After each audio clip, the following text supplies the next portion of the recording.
empezó a importar GNL a partir de 2008, inclusive el primero en tener la tecnología de FSIU, pioneros realmente en la región. Hoy día contamos con 12 terminales que utilizan unidades flotantes. Argentina fue la primera con los dos primeros terminales allá. Hemos visto muchos cambios. En el 2019 se dio una unidad flotante, en este caso de producción con Tango FLNG, que desafortunadamente fue despachada muy rápidamente con una cancelación del contrato que tenían con la empresa EXIM. Creo que a pesar de esto fue un proyecto sumamente exitoso. Argentina probó en un corto plazo que pudo tener la capacidad de exportación que mucha gente no recuerda, y realmente Argentina ya hizo su debut como exportador de GNL y lo hizo de muy buena manera, con muy buenos partners. Vino la pandemia y yo creo que ahí cambiaron un poco las cosas, pero esa experiencia yo creo que es importante destacarla. Ahora vemos nuevamente los esfuerzos de Argentina por exportar nuevamente. Vemos proyectos ahora de YPF, hay otras de la empresa Pan American Energy. Ya vemos que se quiere monetizar mucho más lo que es las reservas de vaca muerta. Siguiendo que tenía una experiencia importante en importación, se habla de una nueva ley, pero está que va, que viene, que sale, que no. Cuéntanos, Débora, un poco sobre los beneficios y los aspectos legales de esta nueva ley de GNL en Argentina. Sí, tenemos que tener en cuenta que todo esto tiene que ver con una cuestión de crisis que hemos tenido y que venimos llevando adelante, sobre todo crisis económica y crisis política, que también está concatenado con todo este tema de la exportación, que pudimos tener una experiencia exitosa que fue corta, pero fue buena. El gobierno anterior intentó llevar adelante una ley de promoción del gas natural licuado. Obtuvo media sanción en octubre del año pasado, antes de que cambien el gobierno, antes de que tengamos el balotaje y las elecciones. Entonces, esa ley tenía perspectivas respecto a beneficios fiscales, aduaneros y cambiarios. No sé si muchos saben, pero nosotros tenemos muchos problemas respecto a lo que es la carga fiscal y también la carga, el problema cambiario que tenemos para generar, o sea, cuando generamos divisas, tenemos muchos problemas con las empresas que quieren invertir. Entonces eso genera que muchas empresas se abstengan de invertir por los problemas que hay. Esta ley obtuvo, como les decía, media sanción de la Cámara de Diputados en octubre del año pasado, pero quedó en stand-by porque tenía que pasar a la Cámara de Senadores. ¿Qué pasó? Tuvimos elecciones, ganó el gobierno opositor, digamos, otro carácter político, y desde ahí quedó en stand-by, está todavía para ser tratada en la Cámara de Diputados. Pero ¿qué pasó en el medio? Tuvimos mucho trabajo respecto a la ley bases, que fue como una ley muy general. Nosotros en Argentina decimos ley ómnibus cuando lleva muchas leyes o muchos temas dentro, es como ley colectivo o ley bus. Entonces llevan muchos proyectos adentro de diferentes órdenes, todo económico, sociales y demás.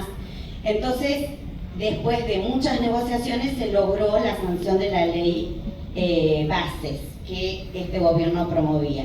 Y a partir de ahí se promovió también el RIGI, que es una ley respecto a los regímenes de intensificación de grandes inversiones en Argentina, que también está tomando partes de la ley de gas, la ley de promoción de gas natural licuado, y toma fundamentalmente el tema de la exploración y explotación del gas como una de los fundamentales producciones que vamos a tener y de exportación.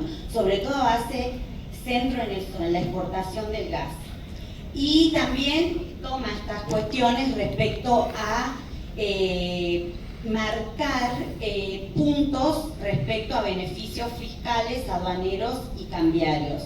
Bueno, la ley es bastante extensa, muchos saben que no todas las provincias adhirieron a esta ley, y acá empezó el tire y afloje entre la provincia de Buenos Aires y la provincia de Río Negro, y bueno, y esto generó de que la provincia de Río Negro adhiera al RIGI, y la provincia de Buenos Aires no. Entonces se está proyectando todo este tema de exportación y las plantas y la instalación y todo lo que tenga que ver con la comercialización del gas a través de la provincia de Río Negro. Y la provincia de Buenos Aires, lamentablemente, que tenía Bahía Blanca como uno de los principales núcleos por ser un puerto muy importante y un puerto que ya está industrializado, que es un puerto específicamente especializado en industrialización, quedó sin este proyecto encima y bueno, ahora se está empezando todo de nuevo en la provincia de Río Negro. Muchas gracias, Débora, por esta ampliación de la información sobre los avances de la ley. Bueno, de la ley brincamos a los problemas y para eso llamamos a Eric, preguntamos a Eric los incidentes. Eric es un experto en el tema, siempre debatimos porque Eric siempre dice, ¿y si explota un buque de GNL? Los problemas de los GNL. Yo, Eric, no pienses en eso.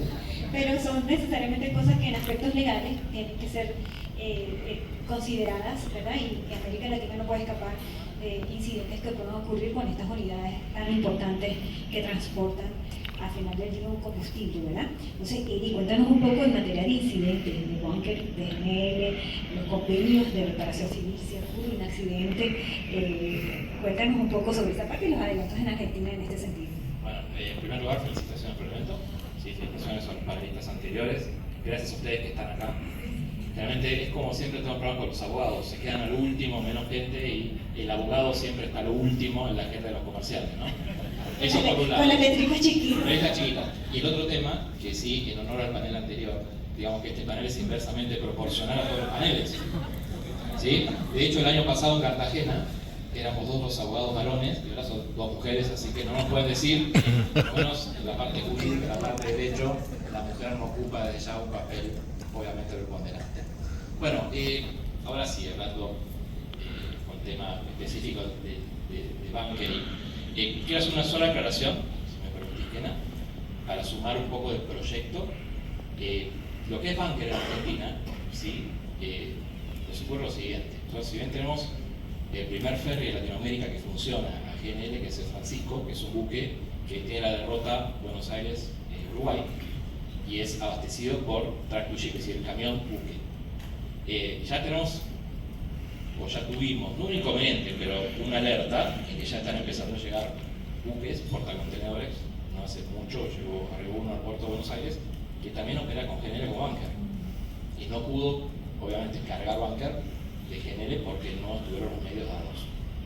Razón por la cual es un tema de ponerse a pensar un poco y abrir las puertas y decir, bueno, ¿cómo está el negocio de por sí del bunker en Argentina? Enganchándolo a su vez con lo que es la hidrovía Paraná-Paraguay, ¿sí? Que es una vía fluvial de más de 1.500 kilómetros que une Buenos Aires con Puerto Cáceres. Y donde navegan generalmente buques y barcazas, mucho tránsito barcacero y de remolcadores de Paraguay. Recordemos que Paraguay tiene la tercera flota mundial, razón por la cual me parece que el tema del bunker realmente en Argentina hay que empezar a desarrollarlo y ver cómo están las inversiones, porque hasta ahora siempre estuvo muy frenado por el tema realmente del desarrollo de la explotación del GNL. Ahora con Vaca Muerta, con el gasoducto, etcétera, creo que es un buen momento como para empezar realmente a planificar el tema del bunker.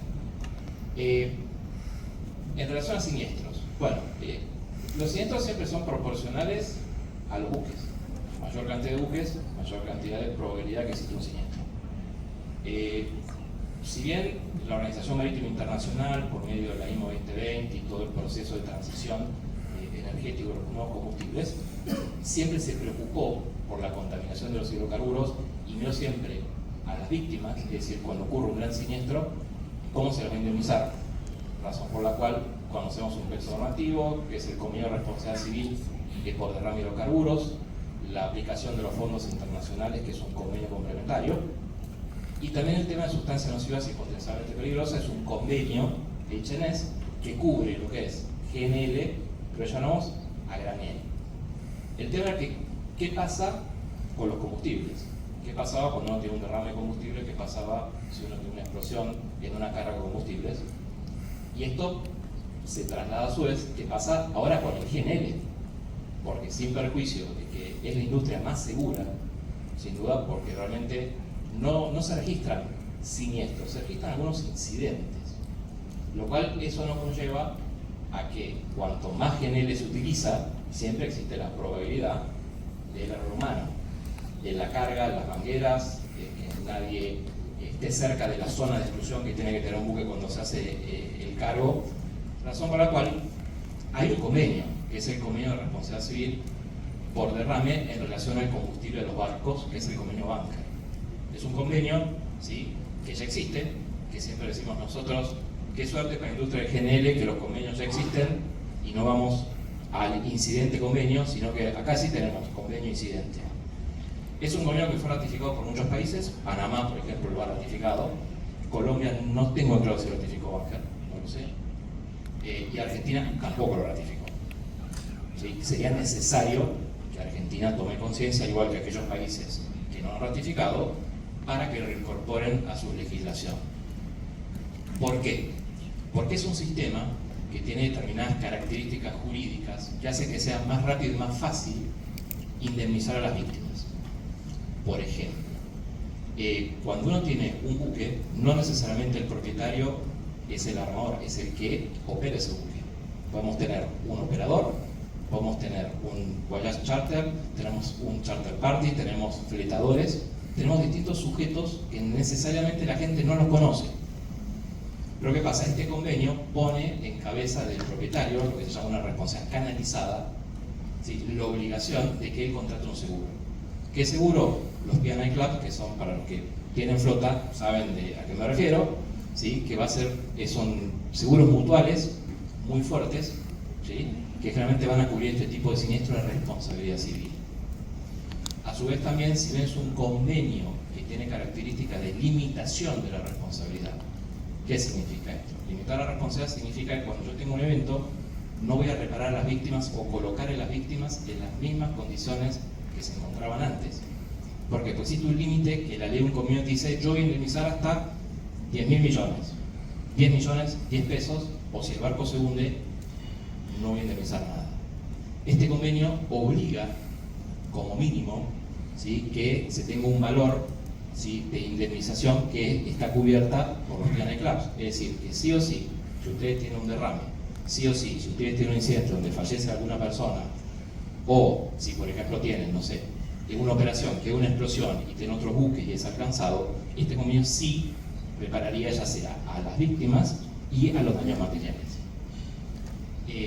Obviamente, entre otras características, como por ejemplo tener un certificado de bandera del buque, donde se establezca que ese buque cumple con el convenio Banker, que es muy importante cuando un buque va recorriendo distintos puertos, porque es una cuestión de seguridad. Si un buque sale de Barcelona, va a Santos y después va a Argentina, no es necesario que el Estado Rector de Puertos le haga una inspección para ver si cumple los requisitos, sino que con este certificado de por sí vamos a saber que es un buque seguro, ¿sí?, y va a poder operar con seguridad. Una vuelta más, son los acuerdos de condiciones de uso. Los acuerdos de condiciones de uso son acuerdos que la industria petrolera hace mucho tiempo que viene tratando, que también es un acuerdo donde el propietario armador o fletador, el que está a cargo, el operador de ese buque, celebra con el puerto, y es un acuerdo que está homologado por International Group de P&I, lo cual, sin haber ratificado Banker, ¿sí?, tienen por medio de ese acuerdo asegurado una indemnización si existe algún tipo de incidente a las personas o a los daños materiales.